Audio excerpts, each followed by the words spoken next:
What's up, guys? How's it going? And welcome to Let's Talk Megaten. It's part of our podcast here. We do monthly. Today we have guest Danger. Though, how are you doing, man? I'm doing terrific. How's everything going over here, guys? I'm doing good. Thank you so much for coming here today. I know we kind of planned this out a while ago, and a lot of things happened. So I do appreciate you kind of coming now and chatting with me. And fortunately, we do have quite a bit of news to talk about. But before we get into the whole Persona 25th anniversary stuff and everything, which I'm sure a lot of people want to hear our opinion, I want to just kind of talk about you as a content creator and somebody that you have streamed. I think you streamed Shin Megami Tensei 5. Have you streamed any other like Persona or Megaten games besides that? Yes, actually. Got involved with it. I want to say about a couple of years ago here and there. Okay, big question: do you consider Catherine to be a Megaten game? I think a I, lot of it's, people do consider it to be a Megaten game. Yeah. okay, gotcha. Yeah, because I want to say like my first ever game that I would ever like played in the Megaten series. So for all of you guys out there, a little bit of context on me within the community. I'm actually like relatively new to the Megaten community. But then I mean I actually started with Catherine Full Body back in 2019. Way back in the day, and then I progressed over to some of the games in the Persona series, including Persona 4 Golden and also Persona 5, Persona 5 Royal, and Strikers. I did stream Shin Megami Tensei 5 when it came out and it went drop. So, like right as soon as it came out to the Nintendo Switch, basically it was just right on that one as well. And I also played through Shin Megami Tensei 3. So stuff over there with that one with the master that was released over in PlayStation 4. So.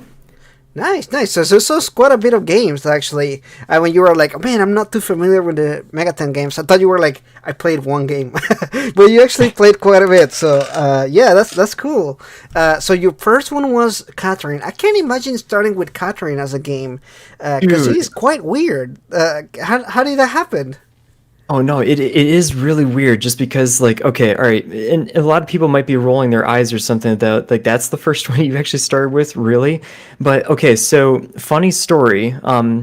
We'll get into like a lot about my history with like streaming, I guess, here and there, but funny story. There was actually a YouTube video that somebody did where I guess it was like top 10 games that you didn't play in front of your parents or something like that. And Catherine was actually on the list.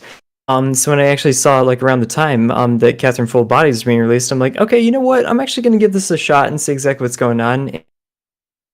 As part of my like normal history with all this, I've been playing JRPGs like way back when I was a teenager. Actually, starting with like the old PlayStation 1 with like Final Fantasy 7 and Legend of Dragoon way back in the day and everything. And I'd actually had dropped gaming a little bit when I was in college.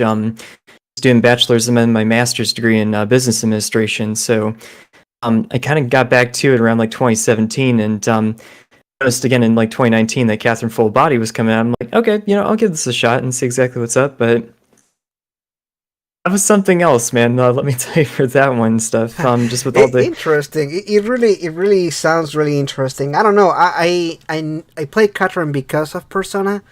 Back in, well, I started with Persona 3, but before that, so I'm a Devil May Cry fan, and I knew about Megaten because of Dante. He shows up in Shin Megami Tensei 3 in Nocturne, so that's how I found out about the series and everything.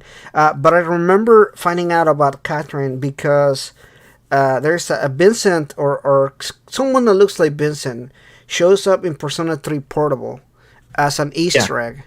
And that was kind of like my, who's this guy and everything. And then I remember watching like trailers for that, and I was like, oh, he's getting a game. And that's what got me into Catherine, which is a really weird game. Funny that you said that a game that you shouldn't play with your parents because, like in front of your parents, because I vividly remember putting this game up in like the middle of the living room. And you know that scene the day after, like in the first night, where Vincent wakes up and he's right next to Catherine, like Oh yeah. and she's like naked and everything, and I was like, holy crap! No, I'm playing the wrong game. So It looks like a fun puzzle game with all the different art styles and stuff at first, but then you realize that it gets very real as soon as he wakes up the next morning. Like, oh wow, did they actually sleep together? Huh?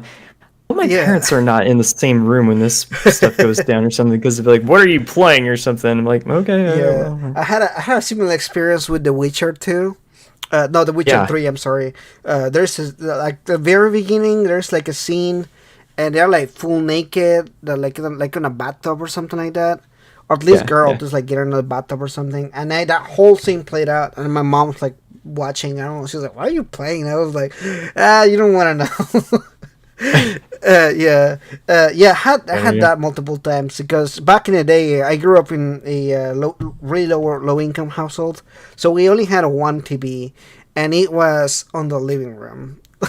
yeah, So like a lot of my playing was done in the living room TV, especially like if I wanted like HD, you know. Other than that, I had like a small TV in my bedroom, but it was like one of those RCA TVs, you know, like a regular old TV and everything. So that I played a lot of PlayStation 2 games and PlayStation 1 games and that, but like actual LCD, you know, LED TV and everything. Back in the day, that was like the only one that we had. So. Uh, oh yeah. so yeah, but it's cool like the way that you got into the series. So what got you into like streaming and doing YouTube and everything? Okay, so for context, while I was doing college, actually, in my bachelor's degree, I actually was a disc jockey for the college radio station that was on campus. And one of the things that I really loved to do was actually talk about a lot of bands that were in the rock scene here and there, and also in the modern rock scene too.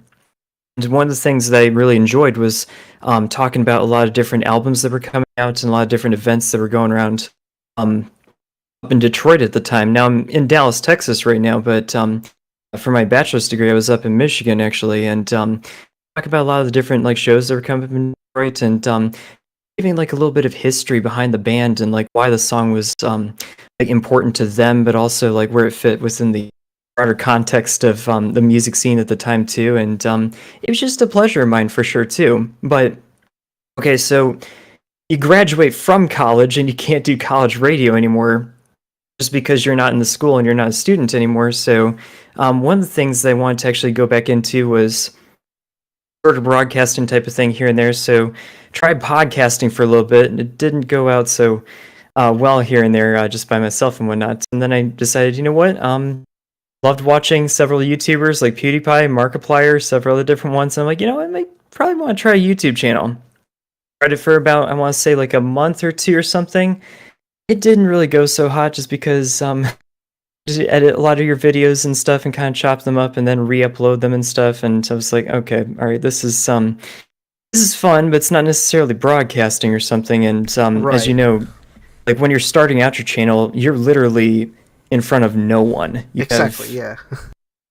Everybody starts from zero, guys. So anybody is listening to this particular episode with us today, just know that if you are playing and starting your channel, you all start at zero. So Yeah, um, that's exactly how you start. You don't know anyone. Nobody's like talking to you or watching your videos. It's like your mom and maybe like cousin or something. Yeah. yeah, for sure. And then I actually like 2018 started to check out Twitch a little bit and realized that some people actually could just get a webcam, get the microphone type bit, and hook up an Elgato or something and just kind of play the games and just kind of go from there. So I'm like, okay. I had to kind of teach myself how to put all that together. Basically got involved with just OBS and streaming and stuff, and launched the Twitch channel and basically just started gaming with a lot of creators who are just starting out themselves and stuff. And okay, I did play a few sessions of Fortnite and a few of those other like different like battle royale games and stuff. But I mean, back then it was actually really good to like meet people because you can squat up in a group of like three other people and stuff and actually like just make a day out of it or something. And I met a lot of really good content creators who were really good personalities and just really good people as well in their own right. And again, they also had a love for a lot of different games here and there as well. And You discover a lot of friends, meet a lot of people here and there through Instagram, Twitter, YouTube, and eventually just kind of come into your own. Eventually made my way back over to YouTube when I realized that YouTube streaming was also a thing, but at the same time, Twitch was starting to crack down a couple of different things with copyright, I guess, and the environment was just getting kind of a little bit weird here and there. But I'm happy to say that the YouTube channel is doing pretty well for itself, and yeah, no, I meet people like you and David Kist, JRPGs, and a couple other folks in the Megaten community as well, and yeah, no, it's been a blast actually getting back to like my bread and butter, which is mostly JRPGs and kind of just sitting around and a nice cup of coffee or tea or something, just relax with a nice good game or Yeah, yeah, that's exactly what I do. Like literally, this podcast, at least like the main podcast, is literally called Cafe Leblanc, and just the idea of it is literally like chilling and drinking some tea or coffee and just chatting, right? Just kind of getting to talk to know other people, talking about hobbies and everything. Now, before we started this, I do have a question because I'm interested in this. You did mention that you also were doing like anime reviews and anime stuff. Did that still that's something you still do, or? I've actually been looking to get back into it. Actually, it's one of the things that I started out this channel, my mainline with, just because I also have a passion for watching a lot of anime shows and also like getting involved with the manga community as well. And I did run into a couple of different issues for copyright in some of the mangas that I was reading. Yeah, yeah, yeah, I know exactly what you mean. Yeah, yeah. Sorry, go ahead. I was just agreeing with you. Oh, no, you're fine. Just because I know that in some manga services you can read those online, but then you got to pay a subscription for those, and of course, go into some paid content. Like, well, you get a little bit on shaky ground just with the publishers and whether or not they want to take you down for a couple of different bits of copyright bits and stuff like that. Yeah, So, yeah. but yeah, It is very unfortunate, but it's kind of like the tricky thing about like anime YouTube and everything, like what they call AniTube and everything, because he's also like he has his own set, like gaming channels have like their own set of like issues, right? But then like anime channels have like their own other set of issues and everything. I actually recently started a anime podcast. If you're welcome to come by if you ever want to talk about anime too. And really, with one of my friends, Rising Oblivion, we started the podcast together. We kind of took a break from it and everything. But it's still ongoing and everything. We just kind of took a break for a few months to kind of reorganize and see what direction we want to take the channel in and everything. It was kind of a little bit scattered, but we really want to get back into it. So if you're interested in ever coming to a channel and talking about some anime, be happy to have you as a guest there. absolutely. And actually, the show that I'm currently watching right now is Spy X Family on Crunchyroll, I and love that's the that. it's the Saturday show that I'm actually like watching like right now, and just very, very enthusiastic about where it's going. And I'm also reading the manga too on the side too, and I'm just loving like what's coming up with this one. So can't wait to see it rendered in anime gloriness and stuff. Right, right. Yeah, I actually I'm more of a manga reader, but I have like evolved over time. I guess if you will evolve, not really. How to explain it? You start as an anime watching anime, but then you move on to like reading manga, and then you find out that the manga has a novel, which is like the original medium, and you just read the novels. So, like a lot of the stuff, I just read more now, and then I see them like I see the anime for like a lot of novels that I already read, and like I look at them and everything, and it's kind of interesting to see something that you read be adapted in like other mediums because Oh yeah. it's different from watching from reading a book and then watching a movie of it because that's like a live adaptation, right? But with Oh some of yeah. this stuff like what is that uh, And some of the uh, like mangas that are out there that they actually when they adapted into anime, they kind of toned down a little bit more of the violence or maybe yeah, some of the yeah, bloody exactly. scenes. Yeah, yeah. There's a lot of Because changes, or like sometimes they add like more context to certain like scenes and everything. Have you seen Jobless Reincarnation? No, but I've heard of it. Yeah, so it's a kind of like quick summary here. It's basically a dude who used to be like a weird creepo in his original life. You know, like a Yeah. fat otaku dude or whatever. Anyway, so he got run over by a truck and he reincarnated in another world. And he has like this big desire to like be a better person, and and you kind of see him like evolving into a much better human being that he was. He used to have like phobia of like going outside, and that plays a big role in like he's like him trying to like grow and like actually being able to be outside in this like new world and everything. And it's kind of interesting, kind of seeing like the stuff and everything. But there's also a lot of creepy stuff because this is still like a 30-40 year old adult man, but he's Yeah. like in the body of like a child, and like you know like there's like girls that like him and stuff like that, and like kind of it's kind of creepy like in a creepy kind of way, and like he collects like underwear of like females that he encounters, which is also kind of creepy and kind of weird. So like it's kind of like seeing that, but like sometimes uh they kind of move around that so that it doesn't look as creepy in the anime as it is like when you're reading it, because in the novel you're reading his thoughts, right? So his thoughts are kind of like way out there, but in the Oh yeah. anime you kind of have like that other like stuff that you're like not really too worried about it, I think. John, thank you so much for commenting. I saw your comment there. No worries if you're tired and you can't stay for the whole podcast. That's totally fine, dude. I appreciate you coming by and at least like saying hi. I really do appreciate it here. So John, thank you for coming. Unique, thank you for coming as well. I appreciate everyone that is coming into the chat or just like liking the video and listening here and there. This podcast can tend to last maybe an hour or so, so if you can't stay for the whole hour or whatever, that's totally fine, guys. Don't worry about it. But yeah, I mean, anime, interesting. But yeah, the way that I try to do more of the podcast anime stuff is because it's podcasting. I don't Yeah. have to show things on the screen. You know, that was my whole idea of like podcasting. Well, sure. The And other thing that I wanted to do, which I know I've seen you do videos on, and I was trying to do that, is have like a an avatar, what do they call this? I feel like a boomer now. The VTuber thing. oh You yeah. know, have like an avatar, and like we actually made the avatars, and like we use them like a little bit, but other friend wasn't like comfortable with that, didn't want to do that or something, so that was like a discarded idea. But I was like, man, that would be cool because that way you can just have still images in the background with like maybe not many things or anything, and you Well, can still have like the conversation and everything, so it's like more engaging than just like a still image or something.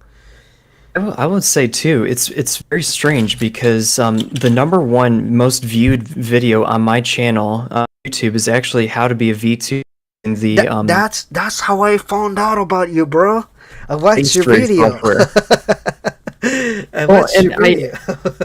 I watched it back and I was like so nervous to put it together because here I am trying to like teach people how to use FaceRig, and I'm just kind of also, I mean, I've learned to like how to use it literally like the day before, and I'm like, you know what, I should put a video together because of this, because I don't know, some people might find this useful or something like that. And I'm like, okay, you know what? Let's put this out in the world. It was a little bit of a whim or something like that, and lo and behold, it's like one of the biggest videos that's on my.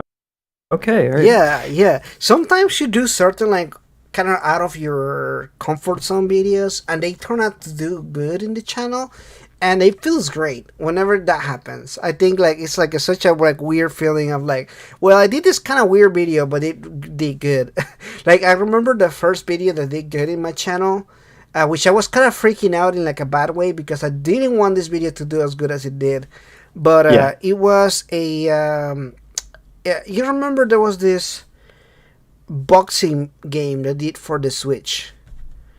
I Oh, forgot the what name was of that? it. What was that called? I know what you're talking about. Get the name. Fitness boxing. Yeah, fitness boxing.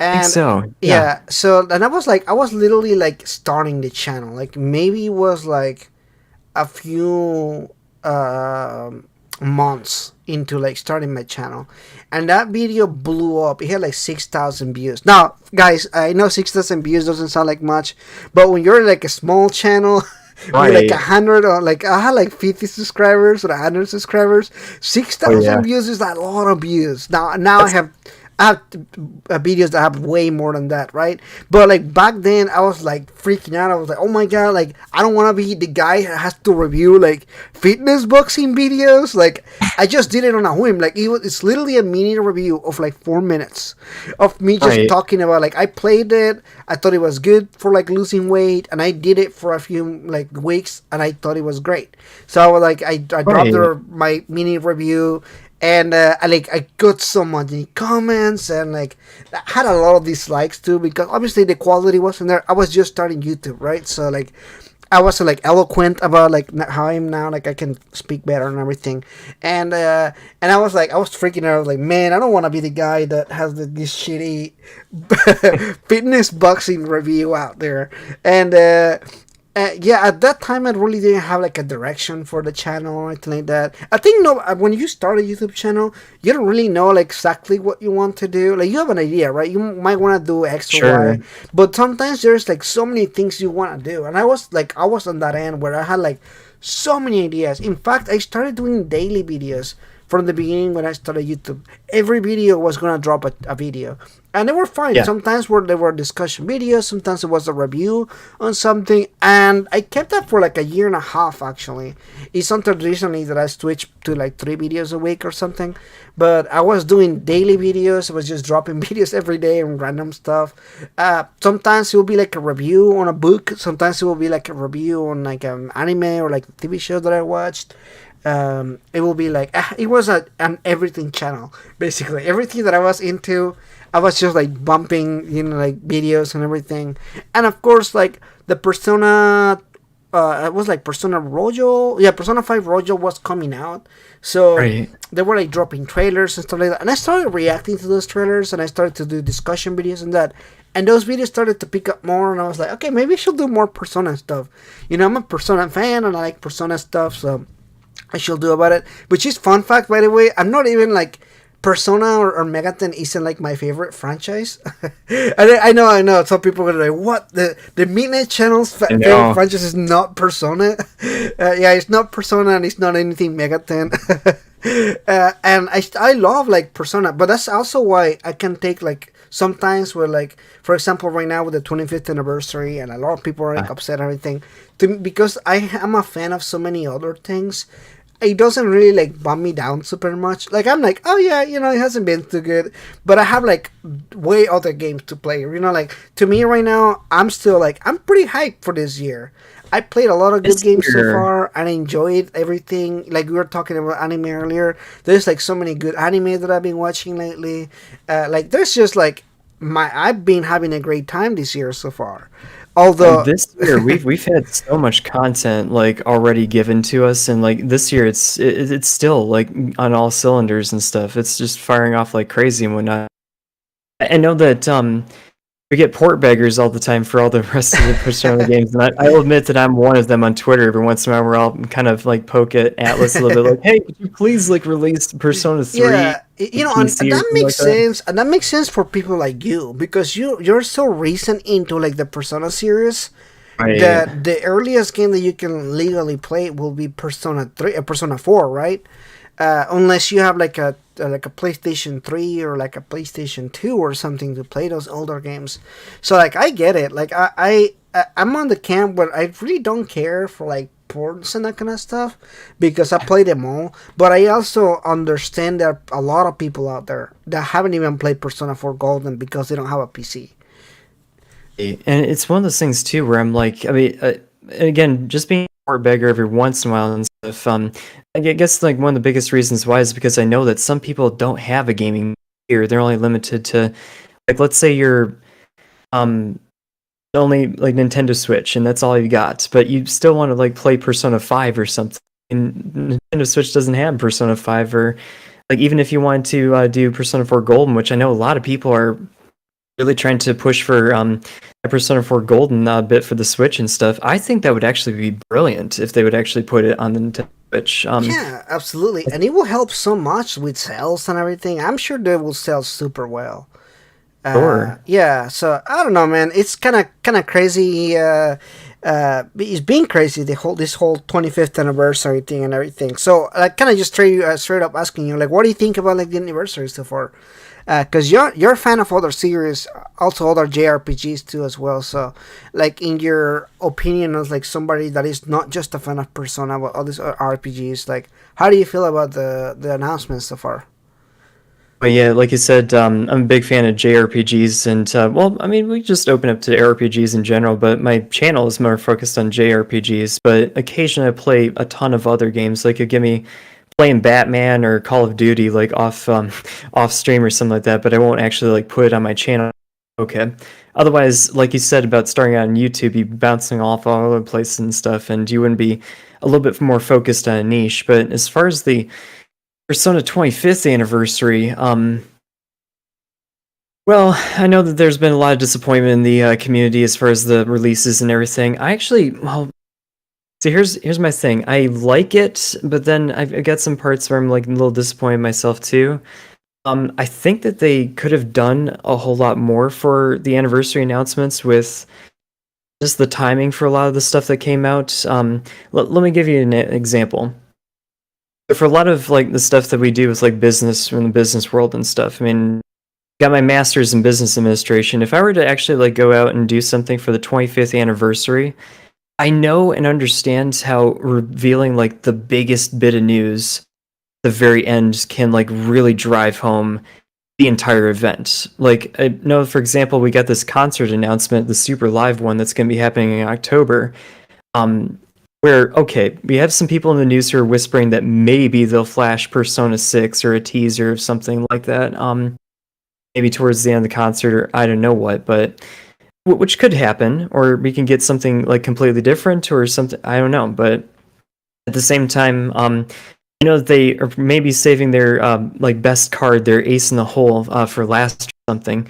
Typically, for a lot of this stuff, if you could like at the start of the anniversary, I mean, like at the very start of it, give us something like really, really good that would just absolutely blow our minds or something like that. Or even if you just released all of the Persona games from like 1 through 5 on PC or something, that would have made the entire event that much better or something. I mean, personally, I think that if that were to happen, that would be really cool. But then again, I have my own kind of feelings on it. But okay, so here's some of the stuff that I did like, though.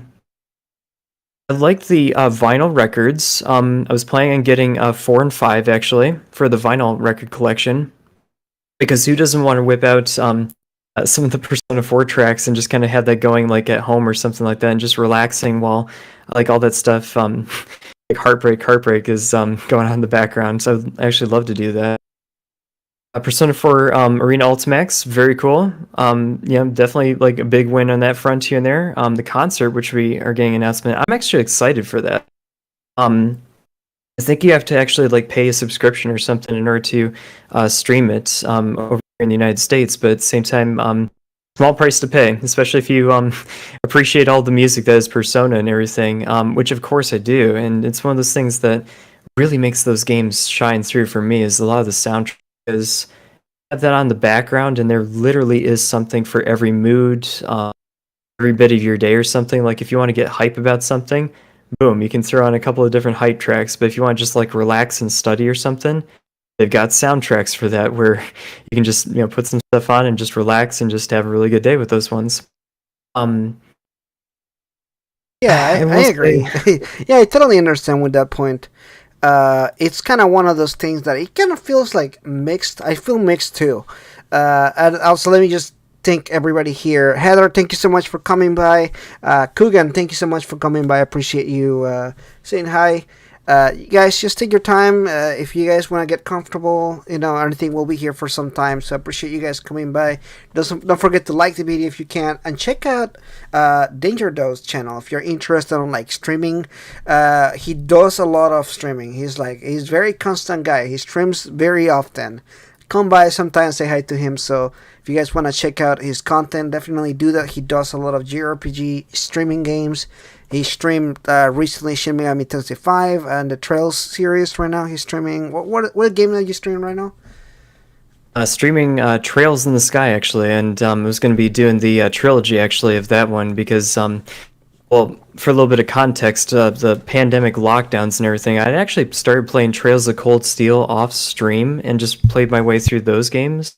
Um, for me, that was kind of like my guilty pleasure game where it was basically just, at home and we were already in lockdown anyway. So wanted to just have something that was uniquely mine, and that was kind of the Trails of Cold Steel series. So happy to be doing the Trails in the Sky series with this one, but I'm really going to be playing 13 Sentinels in between the second and third games in the trilogy to break it up a little bit. So we are going to get some more Atlas Atlas content. stuff, dude. That's great. I cannot wait to watch you play 13 Sentinels. It's such a good game.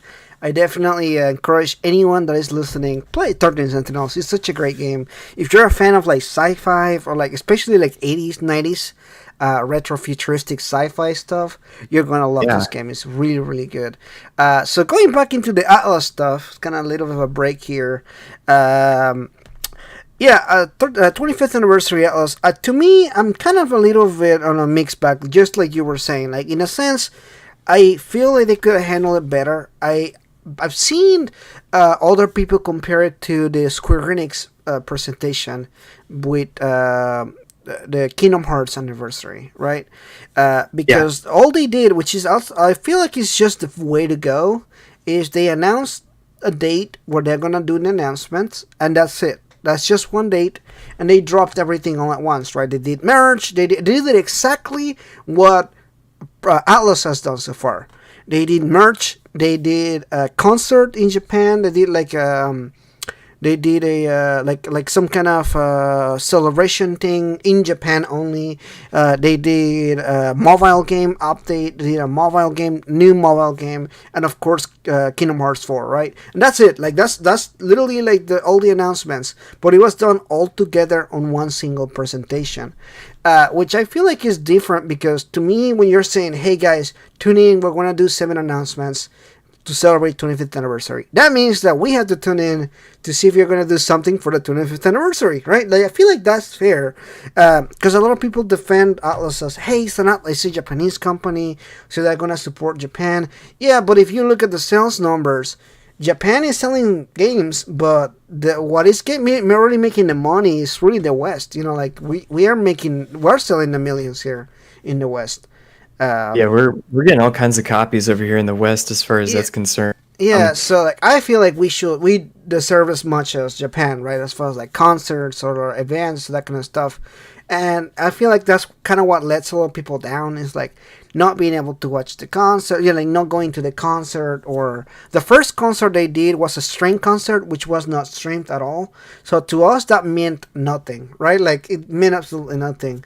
But then we get merch over here. We've been able to do a lot of stuff like watching.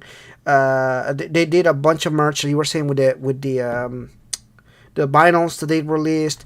They released some pretty cool shirts. I bought a bunch of them.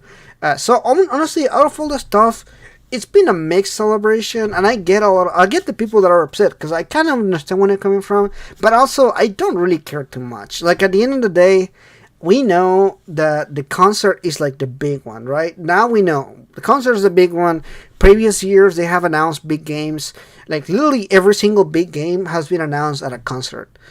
Whether it's Persona 5 or whether it's the Persona 5 Strikers, Persona Q, Persona the dancing games, all of them were announced at the concert. So to me, that's just okay, we're gonna get the concert. It's gonna be announced stuff.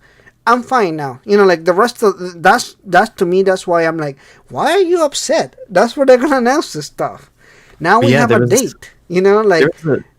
There's like a bunch of articles that were just flying around after this concert announcement. They were saying, "Oh my God, the Persona 25th anniversary is still such a disappointment." I'm like, well, wait, hold on, guys. Look throughout history. The concert is usually the big news type of thing, and it usually happens because, like you said, a lot of those big titles start to get mentioned or released, or you get a look at those things while that all is going on. So, like to me, I'm actually content with that. And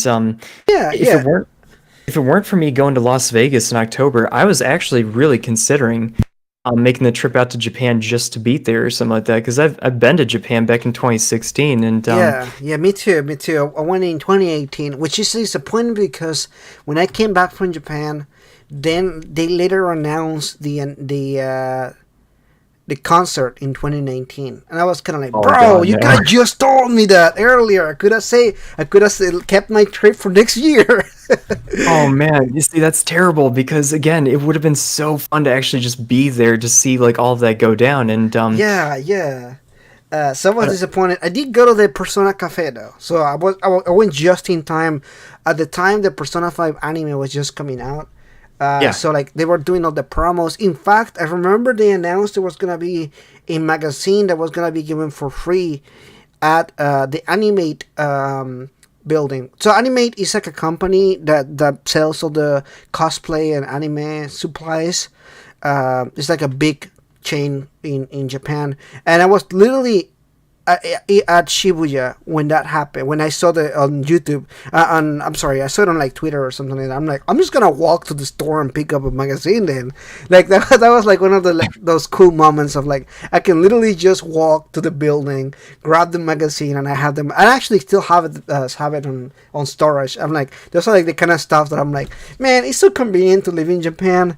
But also like I was there for like almost a month. Then I was like, I don't want to go back. I want to just stay.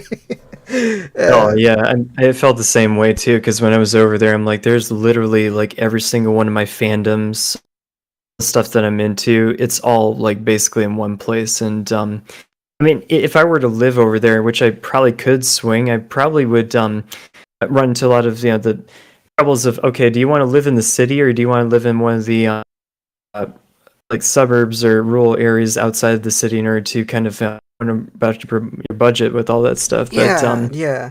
There's a lot of interesting stuff. Japan is not perfect. There's a lot of different issues as well. Obviously, like every other country and everything. But yeah, it is interesting to see kind of. I don't know. I like the life in Japan. What I went there and what I saw, what I did, I enjoyed it too a lot. So I'm like, I definitely want to do a second trip at some point, maybe in the next year or so. I'm buying a house right now, so I can't do anything right now, right? But whenever I'm done congratulations. with all that, I'm definitely thank you. You firsthand know like the whole process is just a nightmare. So I'm kind of just Yeah. going through that right now. So whenever that's done, I can finally start saving for traveling and that stuff. That's my next plan. So we'll see. But yeah, I mean it's cool. 25th anniversary stuff again. It's okay. I don't think people should like be super upset yet. I feel like people will be upset if like it goes to the concert and then there's no announcements. Oh yeah, no, Yeah, there would be so many people that yeah, are let that down will because of be that. like people will be upset at that point, right? But I think we're okay for now. I don't think it's terrible. I don't think it's like destroyed or anything. I posted a meme earlier, but honestly, in reality, I'm not like super angry or anything, so I'm alright so far. Um, but yeah, dude.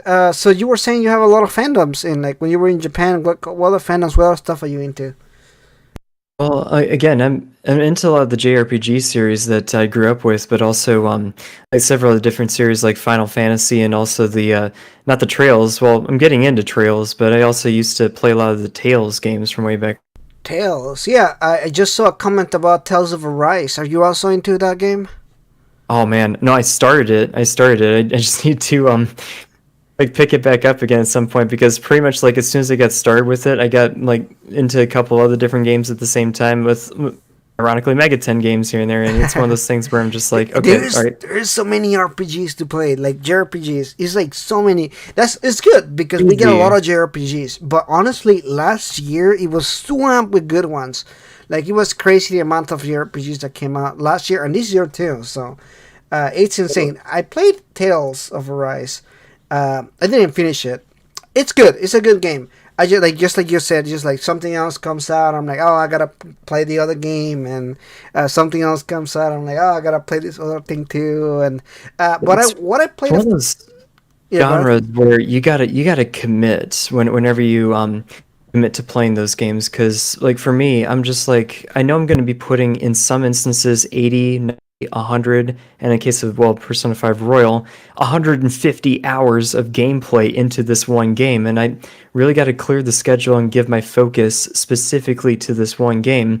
But the best part is that a lot of these games, and this is again why I love JRPGs, is you're like reading a book or a set of novels, but you're the main character. You're the guy who actually makes things happen, and goes throughout the rest of the story and meets a lot of these characters, and goes out and does these things. But it's one of those things where, again, you're going to be looking at clearing your entire calendar for like a month or maybe even 2 months just to play through an entire story. Right, exactly. Yeah, that's kind of what I'm doing right now. Because I finished Elden Ring, which is a great game, guys. If you haven't played it, please. Oh, And you I was finished like, it? "What's that?" You finished it? Oh, of course, yeah. I finished it twice already, and I was like, "Man, what am I gonna play now?" I need to play other another game like this.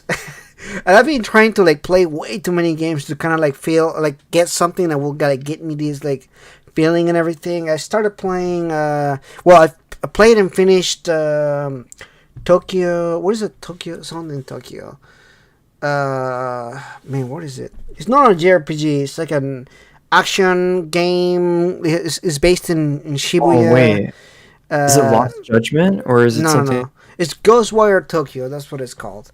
Oh, Uh, that one. and yeah, it was a total letdown. I spent like $70 on the game, and I felt like it was worth $20.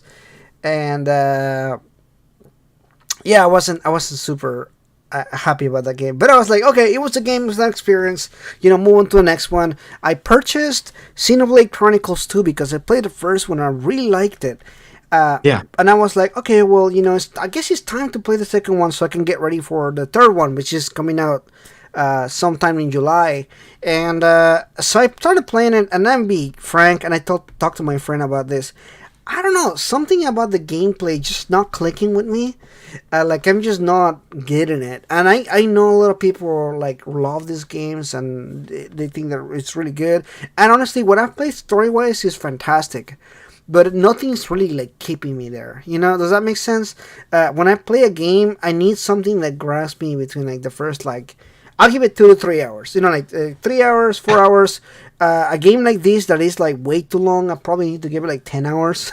And I'm like, I already played like three, and I'm like, yeah, it's good, but the gameplay is just not grabbing me. I don't know what to do.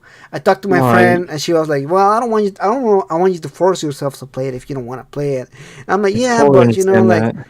I kind of want to continue playing because I don't want people to think that I'm not giving it a chance to the game. But I don't know. I'm kind of conflicted about it. I'm still probably gonna play a little bit more of it because I wanna play the third game, and I heard that it's connected, like it's like a sequel to it or something. So I guess I have to play it. I don't know. See, when you get absorbed into a story and you find that some of these games connect, I mean, again, it's almost like you got to play the game in order to find out like what happens in the story too. Because if it's like on a timeline or something, and you know that the games are all connected or something, you want to get to that next part. But no, I totally get exactly what you're saying about how you can actually like within that first 2-3 hours, you will know whether or not you're actually going to continue playing or if you're going to kind of put it down. And if you pay like $60-$70, it's like, well, crap, I'm kind of let down because of this or something. But at the Yeah, same yeah. time, some parts of the game just don't click with you. Maybe it's the combat system, or maybe the story is just, I don't know, it's too generic or something, or maybe the hero is not exactly what I was thinking it was going to be or something like that. And I mean, I usually give it like a good chance here and there, but like you, my attention span has gotten a lot shorter over the like past 3 years, just because I'm like, okay, if this game doesn't grasp me like right out of the gate, in that first like 2-3 hours where I have like a free night on a Saturday or something, where I'm like, okay, I'll tear into this title, and Yeah. if I like it and stuff, see how it goes. But sometimes it just doesn't click with you, and I'm like, okay, all right, well, That nice was an knowing you, but experience. Yeah, that happens a lot, and I think it's also because you and me were on a different like age of our life, right? We're not like teenagers or like even high or college students, right? So like we already passed all that. So like we unfortunately we don't have like the same amount of time sometimes, or like because of our experience. You can tell a lot of the times we're like 2-3 hours. Although some people are like, well, for an RPG, 2-3 hours is not a lot. No, but it's also enough for somebody that has played of a lot of JRPGs to kind of get an idea of what you're gonna get into. And again, I value my time way differently than I did 10 years ago. Like 10 years ago, I would play a lot of games or like watch a lot of anime that even if I didn't like it too much, I will still like go through it. I'm like, I have nothing else to do. I have a test in like 2 weeks, I don't care, and No, for sure. yes, and like I don't know, like I'm 30 now, like sometimes I'm just tired, like I sit down and I'm like, I don't really want to play today, I just don't. And sometimes I'll play for like an hour. I'm like, okay, well, I'm done. Oh, uh, I got it. And this isn't even my regular job, like YouTube with all this stuff. I have just a regular accounting job for the most part, where I'm kind of a finance supervisor in my regular time with this one too. So I got a couple of finance analysts who work with me and stuff. And yeah, I work like pretty much in a regular like Monday through Friday schedule, like most yeah, people here. yeah, me too. But Yeah, at the same time, like you got that love for just RPGs and stuff, and you get this whole type of thing with this. But what really drew me into Megaten content and Persona and everything was really a lot of the ideas that were coming up, all the mythology that was actually going into it, and see all the detail and the work, intricacies for all the stuff that actually like was going into not only the story but just all the other little details, the social links, conversations with all the characters, and all the other little details they throw in here and there as well. Really just draws you into the entire world and just kind of I don't even know how to describe it. It's one of those crazy things that yeah draws you in, but at the same time you can get lost in it. Sure, yeah, and yeah. There's a lot of interesting stuff about the series that I feel like makes it really unique from other series. Because there's a lot of JRPGs, right? Obviously, but a lot of them tend to feel very similar to other JRPGs. Like they're grounded on the same kind of mentality, I guess, if you yeah, will. Like if I look at something like Xenoblade Chronicles, which I enjoy, and I look at something like Final Fantasy, it has that fantasy feeling to the game. Like it has a very similar feel to it. Same with like Trails series. It also gives me like a fantasy style RPG. Like it gives me that same like vibe. Although they are different series and the stories are way different, they all very good in their own kind of way. Megaten has like very weird feeling to it, especially if you look at something like Persona and then compare it to something like Shin Megami Tensei 3, and it's hard to think that it's the same developer. Like right. they have the same demons, like they have Jack Frost, but they're like way different kind of games, and like the themes are like the stories and the characters feel entirely different. And I really just love how they do like world building and storytelling in those games. Is very unique. I think it's very different from everything that's out there. Although again, all these other JRPG series also do really good job with like characters and story and everything. So I just feel like Megaten sits in a really interesting place, and nobody else is doing what they do. At least not the way that they do it. Right. Well, and it's one of those things too where I may be like new to the Megaten gaming aspect of this one after the first couple of years and stuff with this one, starting out with Catherine for the most part.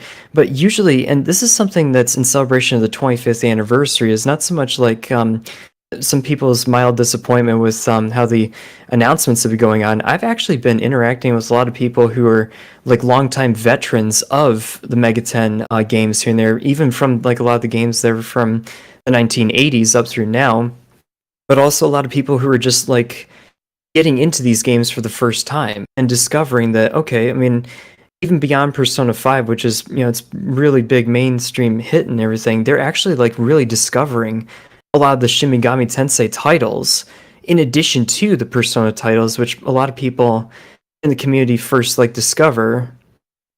They're playing a lot of these games or like, trying to go back and actually see like a lot of these things like I am and stuff. So it really is more just like a celebration even amongst ourselves in the community, which is why like, and again, I know you have like some mild disappointments, sure, with the 25th anniversary, but I've actually been really like pleasantly surprised with a lot of the people that I've been talking to in the community, like yourself and several of the people that stopped by my channel when we were playing some of the Megaten titles about how passionate this fan base really is about all of the games and just everything that's going into it, and helping people to discover a lot more of the games as they go by with all this one too.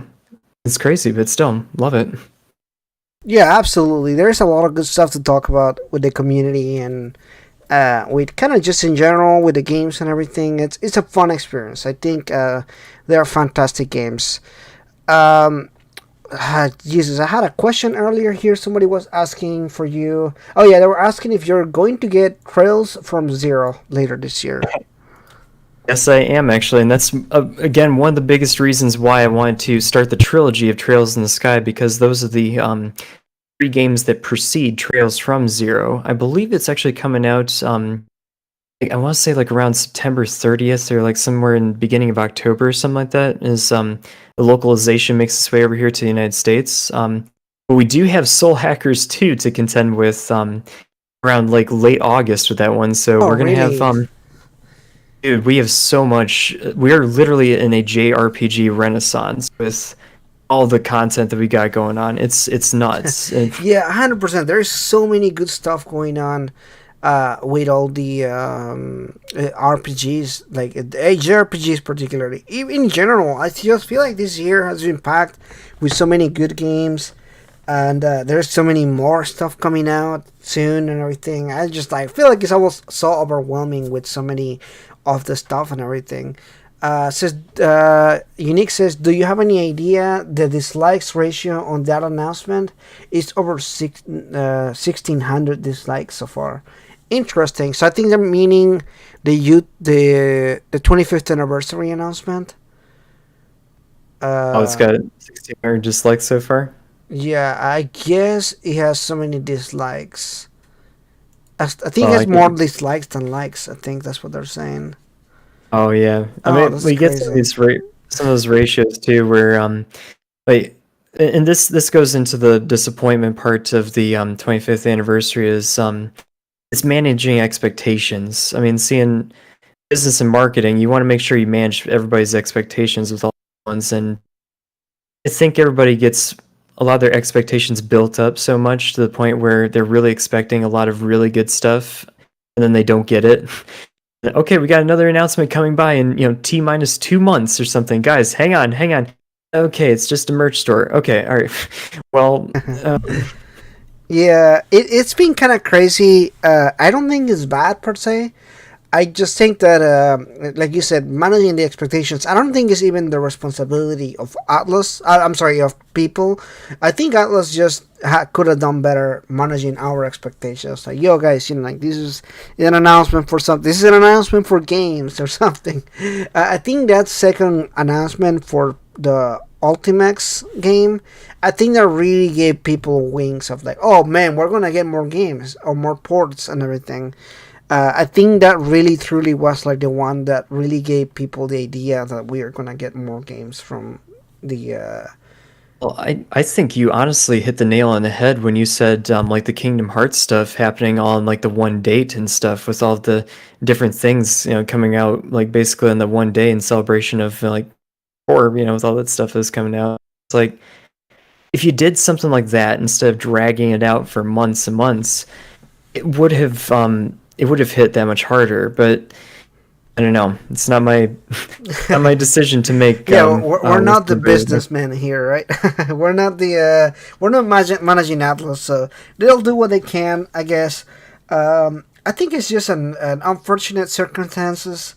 They do interesting stuff, interesting business decisions. But I don't know. I think a lot of times it's also a lot of new fans because a lot of the older fans we're kind of get used to the way that they do things and everything. But a lot of the new fans look at like other fandoms, right? And they're like, "Hey, what? Why are we not doing this?" So I get it. I understand. I don't think it's that much of a big deal. I like enough to like. I don't think I even liked or disliked the video. I think I just watched like 4 minutes of it. I saw that there was a trailer for. I'm sorry. I saw that there was an announcement for the concert, and I was like, "All right, that's all I needed to know. Thank you for yeah. 10 minutes of this." But yeah, I don't think it's like again. I'm not really gonna worry too much about it. I think it's okay. Just now, I'm just gonna go to sleep and wake up until the until October, right?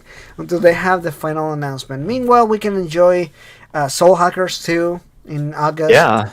and that's good. I'm fine with that. I'm excited for that game.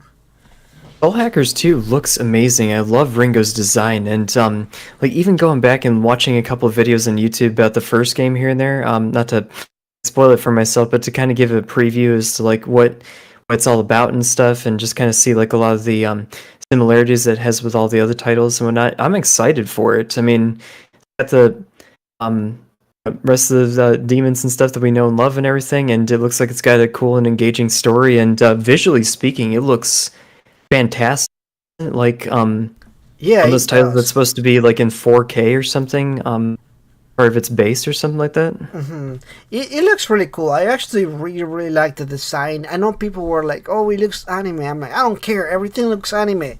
It's all Japanese. The original, It's a the JRPG. original It's Soul supposed to look Hackers was anime, anime too. right? It was just No, 80s anime. right. Like okay, it's a JRPG. It's supposed to look anime for all Right, intents and exactly. purposes. Yeah, I mean, all of them are supposed to look anime. In all Shin Megami Tensei games look anime. They're all anime. Like to any untrained person, that if you go on the street and just ask anyone, "Hey, is this anime?" They're gonna say yes because they don't know what it is and it looks anime. Yeah, Well, even all the like demon designs and everything they have for a lot of the mythological and that they actually incorporate into the games. I love a lot of the designs that they've had over the course of so many yes, years of all this stuff. They yeah, take it to so many new places, and even like with Shin Megami Tensei 5, with the introduction of a lot of the newer demons, I was just like, damn, you guys are really killing it with these designs. They look yeah. fantastic. That's actually the thing that got me into the series. I love like different mythological gods from like different pantheons and stuff. I'm really into like Greek mythology and that stuff.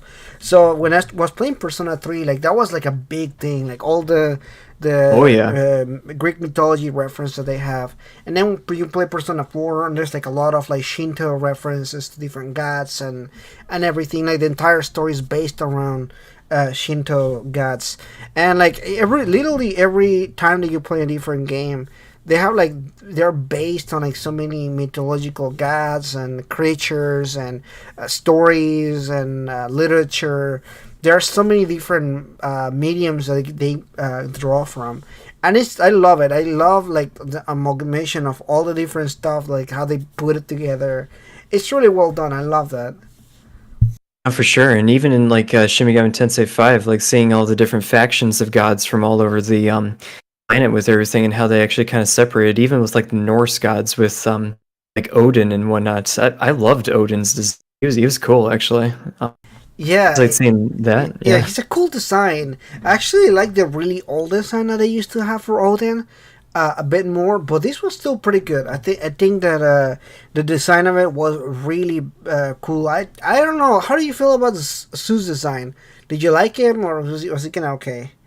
He's like I half liked it. black, half like look normal looking, like like a great god, but then the other half was like black and everything. It's an interesting design, right? For Zeus's design, somebody posted a meme on, I think it was like Twitter or something like that, where I don't know if you ever played Danganronpa or something like Yeah, that, with but Monokuma. with the Monokuma thing, I was just like, okay, all right. I kind of laugh at it a little bit here and there, Yeah, but at the same time, I do like his design, but it reminds me so much whenever I look at him of Monokuma with his thing and it stuff. I'm is. just Let's like, be all right. honest. It does look kind of like that. It has that same style. So I 100% agree with you there. It does have that style of it. So you cannot unsee that. Once you see that, once I saw it, I cannot unsee it. Now it's like every time that I think of Zeus from the Shin Megami Tensei 5, I also think of Monokuma. Yeah. It's just that's what happens now. It is. I'm stuck Yeah. with that image in my head. I, Yeah. I really like Nua's design. That was crazy awesome. Like actually seeing like what they actually did with her and stuff with whole snake bit and stuff. That was cool. I love that one actually. Yeah, I like that one too, and even like the actual like the final demon design, that's still like that's so faithful to the newer design of like Chinese mythology. It is super faithful to it. Like if you haven't Googled Nua, Chinese God, definitely Google it because like how faithful it is to it. The final demon design that you see, really really faithful. They did a cool job with that. I actually liked all the designs that they did for like the new demons and everything. The Egyptian gods were also really cool. Although it was kind of sad that they don't play a big role in like the game, the story of the game. They kind of had like more Yeah, of the Eastern, I'm sorry, more of the Western gods, and Nua, but they even the Japanese gods have like their own side quests and everything, which is kind of cool actually. When you meet them, you do this side quest and you meet all of them in like a circle, and they like all talk to you and everything, and for sure. you can even go a step farther and like do some side quests for them, and they end up like telling you, oh, like we believe in you, we're gonna back you up and everything. And I'm like, that is kind of cool. I like that. And obviously that's all tied into spoilers that we're not gonna talk about here, but it's really cool the way that they did that. And I was like, on my mind, I'm like, man, if we could have seen more of the because there is some side quest for the Egyptian pantheon, but it doesn't really take any place on like this main story or anything like that. So it's kind of disappointed. It's just kind of on the side or anything.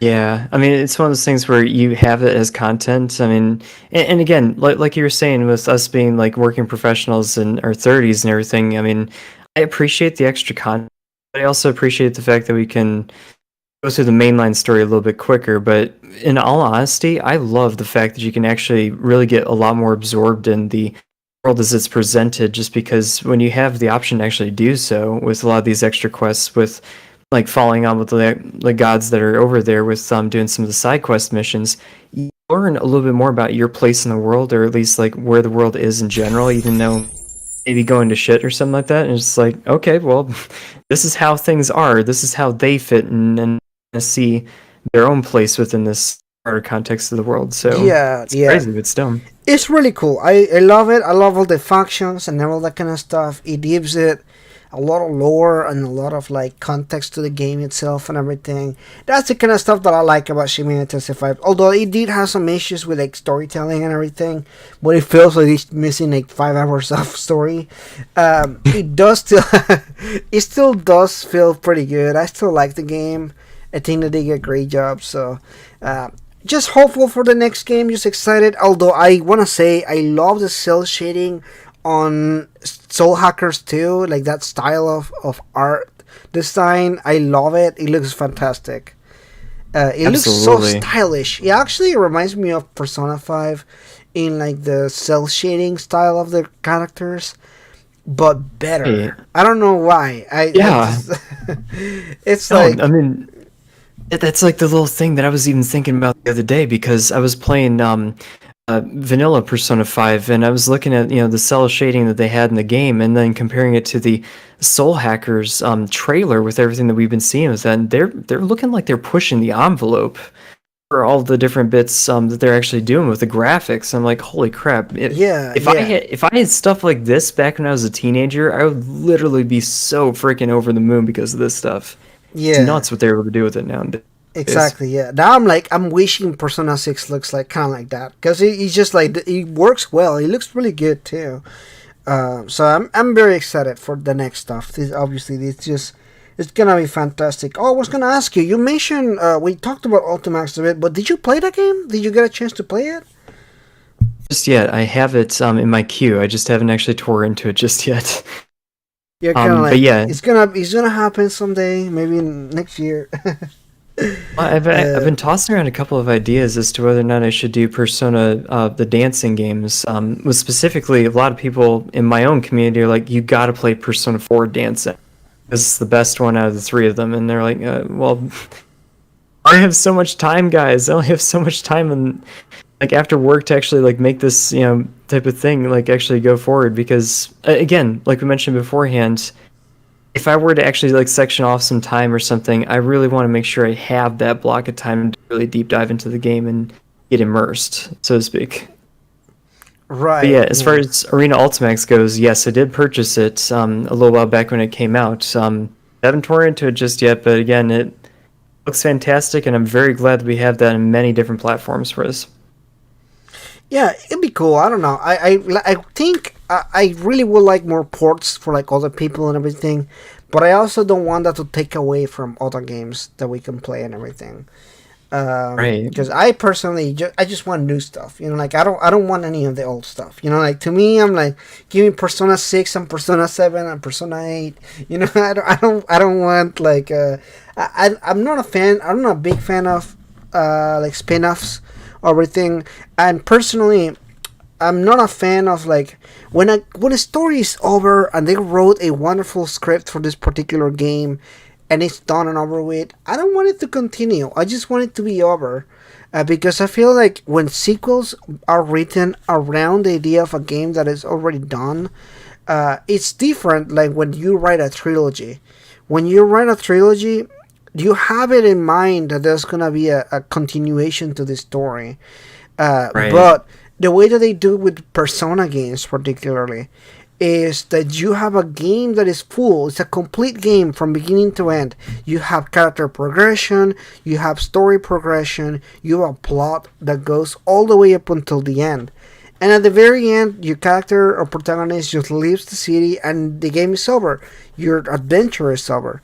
But what happens with these spin offs is it's a continuation that shouldn't happen, and it feels like a little bit forced because it shouldn't happen. Right. You get those realized stories where, again, like Persona 4, just playing all the way through from start to finish. I'm like, no, that's a complete story, and you get all of the emotions that go with it. I mean, especially with all Yeah, the yeah. characters and how you actually like get to interact with all of them, and you really feel for him, especially with like Nanako-chan and a lot of the other peoples in the investigation team. You really get to know them personally as you go through all their social links and Yeah, get a feel for like who they are and why they're doing what they're doing and what motivates them with all this stuff. And that's part of the genius of the game itself. But when you actually get to the end of the game, it's just a culmination of all their stories, like coming out to the very end of it and stuff. And it really is like an end to it, and it feels like an end with all of that stuff. So I mean, yeah. not that I'm not a fan of a couple of spin-offs and continuations, because okay, I did like Persona 5 It can Strikers be and everything. fun. That Yeah, was it can be cool. fun just to have a little bit. But when you like, is the dancing game required? You know, like, do we need the dancing games? Do we need like the Persona Q games? I don't. I'm not. I to this day I can't really justify those games. At least personally, I'm kind of like it's fine.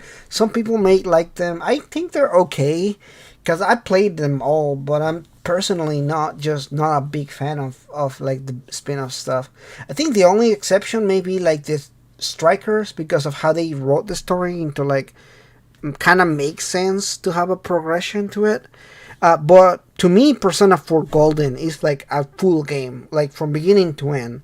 And Oh then when yeah. you have something like the arena games or dancing, it doesn't really make a lot of sense to like continue because where are you gonna take the characters like story wise, like as a writer you're like how do you gotta think about like, well, we already wrote the scenarios for these characters and they already went through this character progression, they evolved as characters, literally their persona evolved along with the character.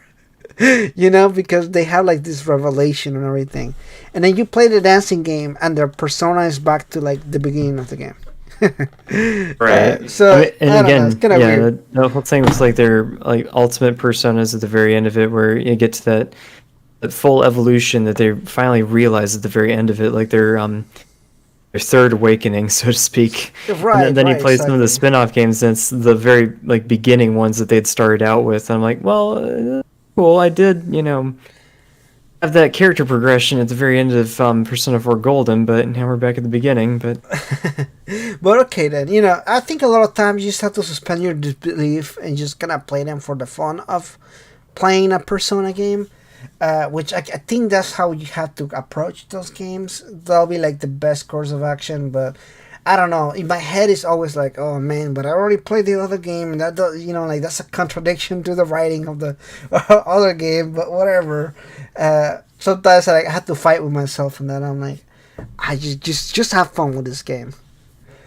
sure. And I mean, I can also understand a lot of times too where like, it may even be like somebody's first exposure to a Persona or just Megaten game in itself. So like you might be playing one of the Megaten spin-offs or something, but that may be some teenagers' first ever chance to play a Persona game or something.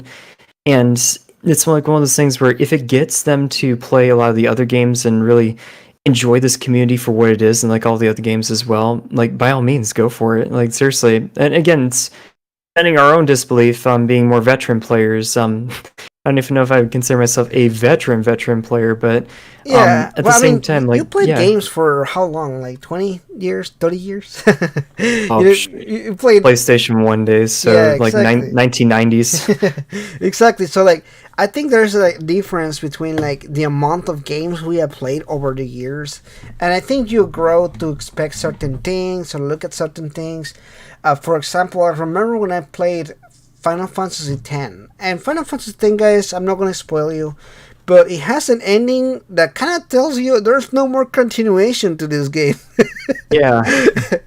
So when you see that there is Final Fantasy X 2, your brain goes, well, what the hell are they doing? Because it doesn't make any sense. And you play the Oh, game, and no. you're like, okay, well, you tried. I'm gonna give you a star because you tried. But I don't know. That was like the first time that I played a game that I was like, this sequel was not needed. It just doesn't feel like. Kind of almost feels like you're ruining the message of like the first game. That's my feelings about it. Have you played Final Fantasy X? Played Final Fantasy X, but I haven't played Final Fantasy X 2. I not that Dodge I'm the bullet there. refusing. It's not that I'm refusing to play it. I just hear and understand from a lot of people like this is one title where if you don't play it, you're not really missing out. Yeah, you're Like not it. really missing out. Exactly, yeah. And I had a similar feeling, but not really with the Final Fantasy VII and the remake and the movie and the other stuff and everything. It's an interesting idea what they are doing. I don't know if it's gonna be something that a lot of people are gonna be on board with. Have you played the remake, the new one? Yeah, I actually like the remake. Yeah, it was great. Although personally, like if it were me, and maybe this is just the old gamer in me, I still go back to play like my version of Final Fantasy VII, like the older PlayStation 1 version, just because it actually has that full complete story that's all in with everything that's going on. And not to spoil it for everybody, but there's a certain part of the story where well, I don't even know if this is really a spoiler necessarily. Like if you just read up on the game for the basic like stopping point for where they actually leave off the story, with it just being limited to Midgard. But for me, I'm just like, I liked it, and the fact that they actually just stopped it right there kind of works with what they got. Although I will say that most of the time I still do find myself going back to the original game and just playing it all the way through just because it was that much fun and it's all the nostalgia for me. But Yeah, there's a lot of nostalgia with Final Fantasy games. For me too. I was a huge Final Fantasy fan.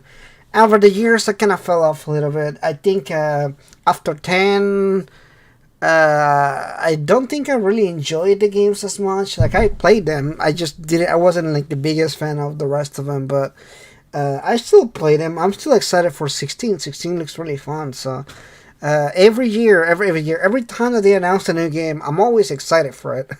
I just maybe not end up enjoying it as much as I would like to. I liked Final Fantasy 15. It was actually like a really good game, and I got in its day one release. I know that Yeah. it has its problems, and like over the years that they were developing it, Yeah, and I was really disappointed for that game. I think it wasn't this game itself. Okay, let me explain. I was excited for this game since it was Final Fantasy 13 Versus. So that was the original title of the game.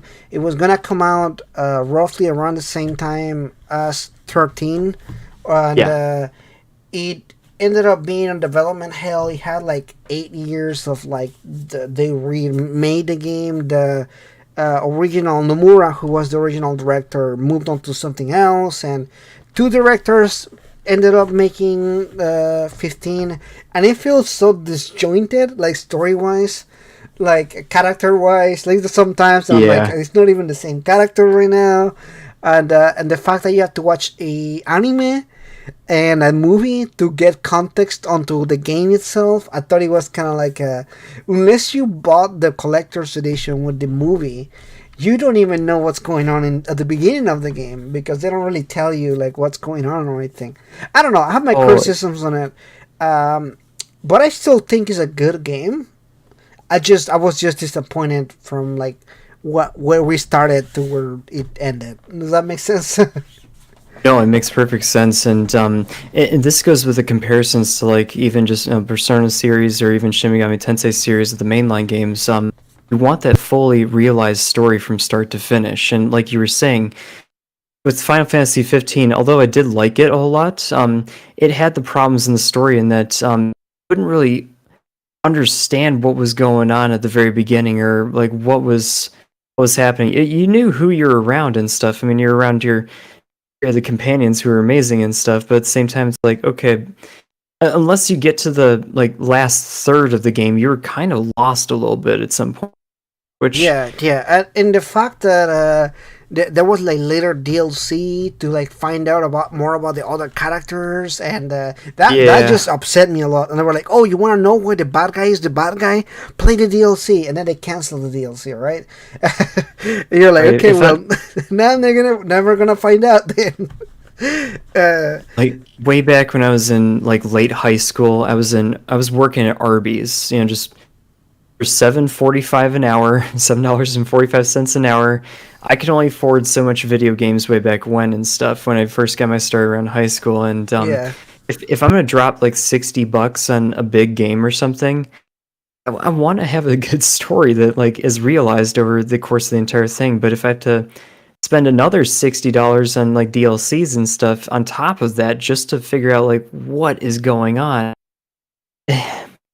I can see how that would leave a bad taste in a lot of people's mouths just because like yeah, a lot of money to be dropping and story, but still.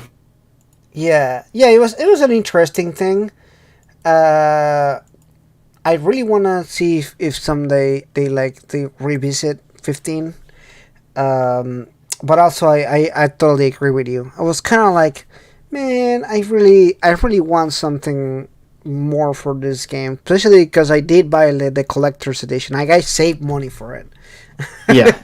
Like you were Oh, for saying, like sure. when you're getting paid 7.25, which is what I used to get paid back in the day, and and you're saving money for a game, and you don't have a lot of money to drop into a game to begin with, it really costs you to like to do it and everything. Uh, Right. Yeah, you have to like go through everything else too. And like back then too, I'm like, okay, I had to put gas in my tank and like, okay, I mean I had a life outside of gaming too as well, like go out with friends to like the movies or something, or just like go out to like maybe a football game or a basketball game or once. Okay, all right, that's cool. But yeah, if you're gonna make that kind of drop on a game, you want to make sure you get a full and realized story. And with the Persona games and the Megaten games, like the Shin Megami Tensei games, the mainline series, you get that pretty much like right up front. So you already know that you're going to get like a really good product like from start to finish. So yeah. Uh, just reading the comment here. We have a comment from John Green. Says, weird question, I guess. He's asking about original Final Fantasy VII for PlayStation 1 versus Final Fantasy VII on PlayStation 4 and Switch. He's asking about like quality of life changes. I don't think there's much of a change on the game itself, right? I don't really think that there's too many quality of life changes or differences. It's not like a remaster. Like they didn't really change. There might have been like some changes here and there, but it's nothing like quality of life changes. It's been a Right. while. I mean, I literally have Final Fantasy VII on PlayStation 1. Like, that's the only version that I have played. And when I want to Yeah. play it, I literally boot up my PlayStation 1 and just play on it. So I got it on PlayStation 1. I also got it in like the Steam version on PC. And I didn't get the PlayStation 4 version of it too, but going around with the idea of whether I wanted to get it for the Switch port, but then I ended up getting Final Fantasy 8 because I didn't actually have it on my PS1 Yeah, version. now So 8 is one game that was sitting in a weird situation because of, I think, I think I heard that they lost the original files or something like that, and they had to Something like go that, with an yeah. emulated version of the game that they that they took from someone. It was a weird situation with 8, which I kind of get. Where a lot of people were like, "Hey, port 8, port 8." It's a great game, by the way. It's like the middle child of the series. I think a lot of people forget about that game. It's a good game Right. though. 7, 8, and 9. Well, to me, 7, 8, 9, and 10 are kind of like my favorite games. Like, Oh, they you've came out not like played 6. Have you played 6? I have played 6. It's great too. I think it's not nostalgia for me. Although funny enough, my first Final Fantasy was Final Fantasy 1. No, Back on the same NES. actually. Yeah. Back on the NES, I had that Zelda, the original Zelda with the golden cassette. What is that disc? Not disc. What is it? What do you call it? The cartridge? And Super Mario Bros. Or like Mario, just Mario Bros. I think it's just. And I love all the games. They're great. But I Oh, for think sure. I think my favorite ones will be 7, 8, 9, 10. And I think it's more than just the game itself. I think it was just the conversation around them at that time. I had a few friends, and they were also way into JRPGs, were like way more than I was. That's also how I discovered series like Dragon Quest and the Tales series. In fact, I still have some Japanese Tales of games that some one of my friends let me play back in the day. So interesting stuff. It was fun to play. I have a hacked PlayStation 1 that plays any region of PlayStation games. Right. PlayStation 1, yeah. And even like going back to like school and stuff, like a lot of the times where I would discover a lot of these games is really just what was back when like Pokemon Red and Blue came out. It was basically all over because a lot of times like, growing up between like I want to say first grade through like third grade for me, recess was basically us playing soccer just in the parking lot and stuff like that, and we were just and doing our thing. But then when Pokemon Red and Blue, everybody It was getting into that. changed, I mean, yeah. like It changed everybody. lives forever. I think that the Pokemon games just like they brought JRPGs into like a like everybody knows Pokemon, right? Yeah. It just No, changed even as the I don't know. Yeah, go ahead. us as kids, we went from playing soccer to well, sometimes we would play soccer, but we would be trading for like I evolve my Haunter into a Gengar or something like that. Could you really trade with me? I need this, dude. Seriously, let's make this happen. All right, fine. Let's get the link cable out. We'll get you at recess. Okay, sweet, nice. But yeah, you get Yeah. those like version exclusives between Red and Blue. And the fact that it actually brought a lot of people together specifically if you have like one version or the other. Well, some kids are fortunate enough to have their parents buy them both versions or something like that nowadays, but at the same Yeah, time, yo, I was the other way around. So me and my brother, we had one Game Boy, but yeah, we each had our own versions of the game. So yeah. we had to share time with the Game Boy. You know, like I get like 30 minutes with it, you get 30 minutes with Yeah. it, and to trade we had to use somebody else's Game Boy to be able to No, trade that's games between us.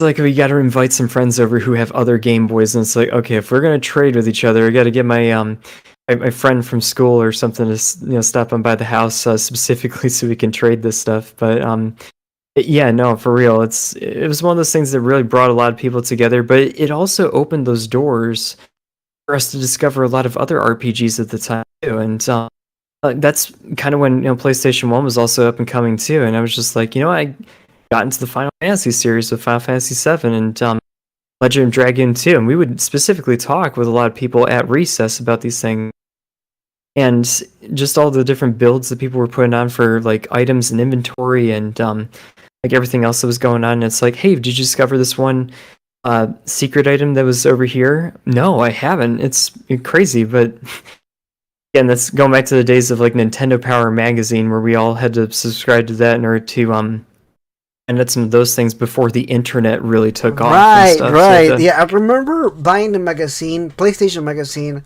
for Resident Evil 2. One of my friends was into Resident Evil. That's how I got into the series. Resident Evil 2 was the first Resident Evil that I played, and I yeah, was like, that was like such a. I didn't know there were such things as like horror, like survivor horror games or everything. You know, you're a child, so you're like your active imagination like makes it even more scary, like running from zombies and stuff. And for days, I just kept thinking, man, Resident Evil, like that blew my mind, like the graphics and everything. You know, going from like Pokemon, like Game Boy graphics on like NES, because I had an NES, but I didn't have anything else until PlayStation One. So like right. between NES and the PlayStation One, there's a massive jump in graphics. Like think of like Yeah, PlayStation One through like PlayStation Three. Like there's a big difference in graphics. Uh, big difference in graphics for yeah, exactly. I sure. mean, like literally 2D to 3D. Like that's a whole like it like blows your mind, right? I remember seeing that and Crash Bandicoot. That was like the first two games, and I remember when I got my PlayStation One, I was like, "Mom, I want these two games. I want Crash Bandicoot and I want Resident Evil 2." I got Crash.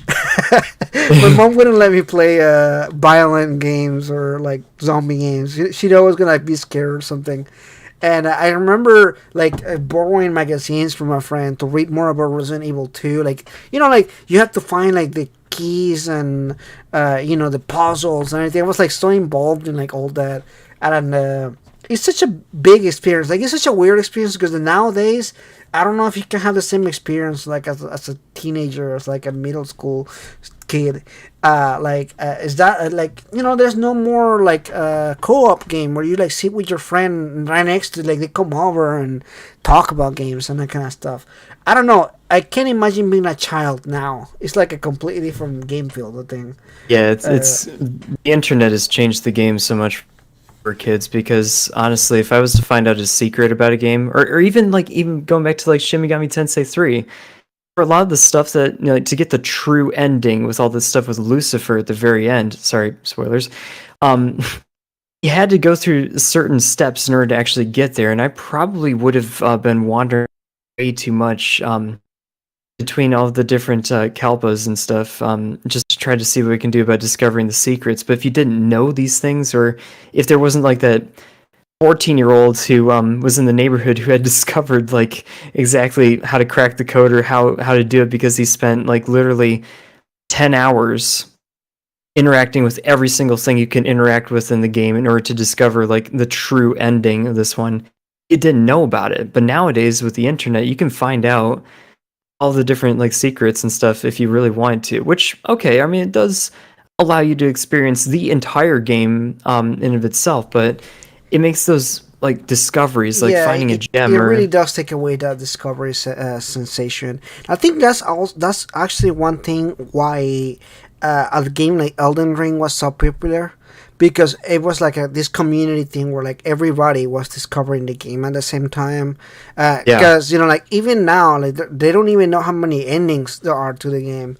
Because people are like, "Oh, it's 6 endings, 8 endings." So like we don't know what other endings are and everything. It's like one of those things where like even people that got review codes weren't done with the game when the game came out, right? So like everybody had to figure it out, like the side quest and like the other stuff. How do you unlock this other ending and everything? So very few games nowadays give you that community experience of like finding out information together, like talking to your friends. I'm like, yo, how do you do that, or how did you find out about that? You know, like I don't know. It's just such a different feeling nowadays.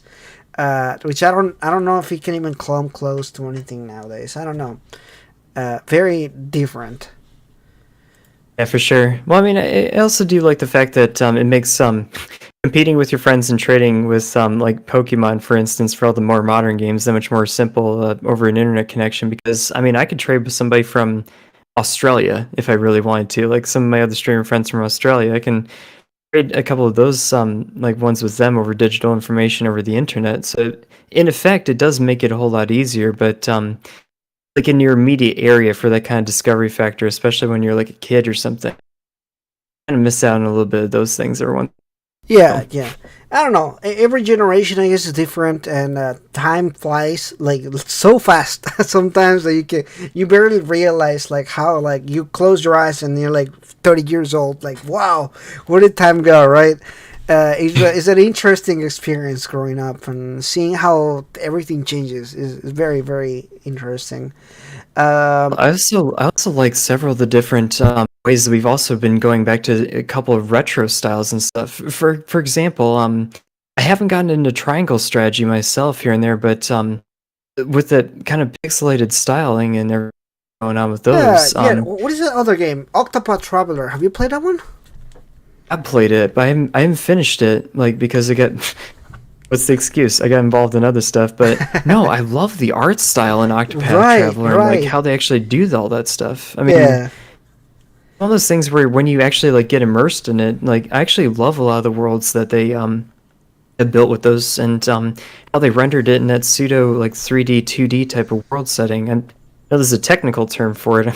I'm sure it's just drawing a blank for it, but like Hmm. I love those art styles and like where they're going with it. Yeah, It's I don't know what they call fun. it. Is it like 2D HD? I think it's 2D HD. Yeah, It's something like something that. like that. It looks fantastic though. I love that art style because it's not just looking retro. It's like retro, but at the same time HD. Like it literally looks like a high quality looking 2022 game. It just happens to look retro as well. It's an interesting art style. I want more of that kind of stuff. It looks awesome. It kind of makes me excited for like other type of games and everything because people get so creative. uh, I remember I saw this game. I forgot what it's called. Man, it's like also like a retro looking game. Um, I have to look for it. I don't remember what it's called anymore.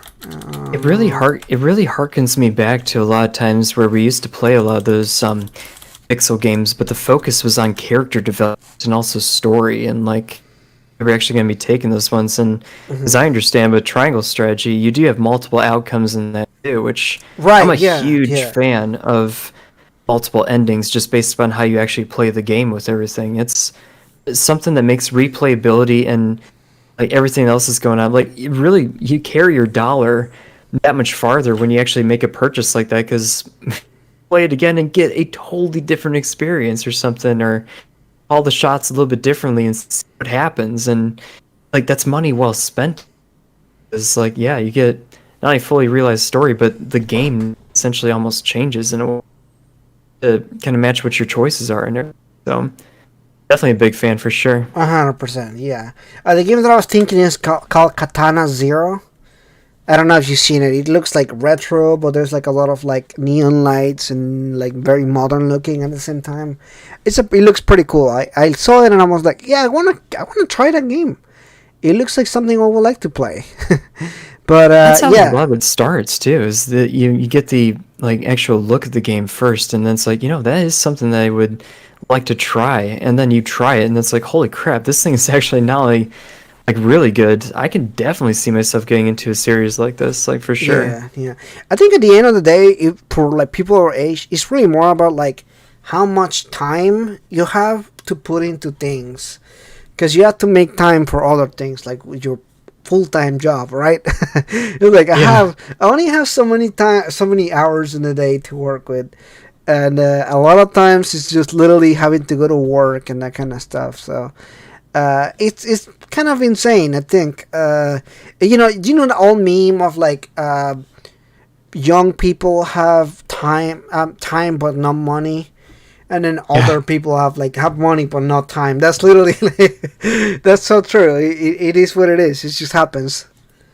It's a lack of time, but also a lot of like the adult responsibilities that get coming up with all these ones. Because yeah, eventually you're gonna have your own like apartment or house payments and stuff to make, and then it's like okay, well, gotta make dinner for yourself, clean up, and then oh, okay, streaming is from 9 to midnight or 9 to 1 a.m. and whatever you get your schedule for with all this stuff, and Yeah, I exactly. get Yeah. so much time to like actually play through a game and for a lot of us gamers out there who are parents and stuff, I know a lot of people in my community are parents too, where they got responsibilities with kids at home, and sometimes it's like, you know what, you want to do some stuff with your kids. I mean, they got ballet recitals or football games or whatever the kids are into and stuff. They are still doing their thing too. So Yeah, yeah.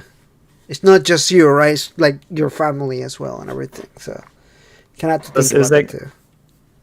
it's kind of cute. I was talking with another friend of mine. He is getting his kids Sonic games, and especially because the Sonic movie just came out with all that stuff. But he's finally getting his kids into a lot more of the original Sonic games in order Yeah. to like kind of get them familiarized with the characters and stuff. So That sounds cool. Yeah, I don't know. I tried for a long time with my sister. I have like a younger sister that was like, well, it's like we're like 10, 15 years apart from each other. So we're like way, like she was like a baby when I was 15. And I tried to get her into gaming like a lot. Like I tried to like get her to play Pokemon and all that stuff. And neither of my two sisters turned out to be gamers, unfortunately. I got you. I mean, like people like take it in different ways here and there too, and the interests that some people do have are different than others, and I completely understand that too. Not everybody at recess was into Pokemon or still playing soccer, which is perfectly fine. Yeah, Nothing wrong with exactly. like Yeah. playing soccer and stuff too. So Yeah, 100%. Well, though, thank you so much for coming today. I had a really good time chatting with you about a lot of different subjects. You've been a wonderful guest tonight, and I want to thank everybody who's come tonight and kind of chat with us. It's been a lot of fun chatting, talking about a lot of different subjects. Please check out Doug's channel. He does a lot of cool content. Drop by, say hi to him whenever he's streaming or doing what he does there. So thank you everybody for coming by, and thank you again for coming by and checking out the channel. absolutely, and no, we got a lot of stuff to look forward to this year, guys. I mean, Soul Hackers 2, when that drops out, it's going to be like a really good time coming up with this one towards the end of the summer, and yeah, no, we got the concert that's going to be coming up. Lots of different content from Megaten that we have to look forward to, and discussing all the best stuff here and there in the channel. And yeah, no, seriously, Oh, thank you, 100%. Kuro, for There's like being such a gracious host. You knocked it out of the park, and your content is top tier. And yeah, I got nothing but good things to say about you too, brother. Thank you, bro. Thank you. Appreciate it. All right, guys. Thank you so much for watching. Again, like, subscribe, all that stuff. And we'll see you guys in the next one. Bye-bye.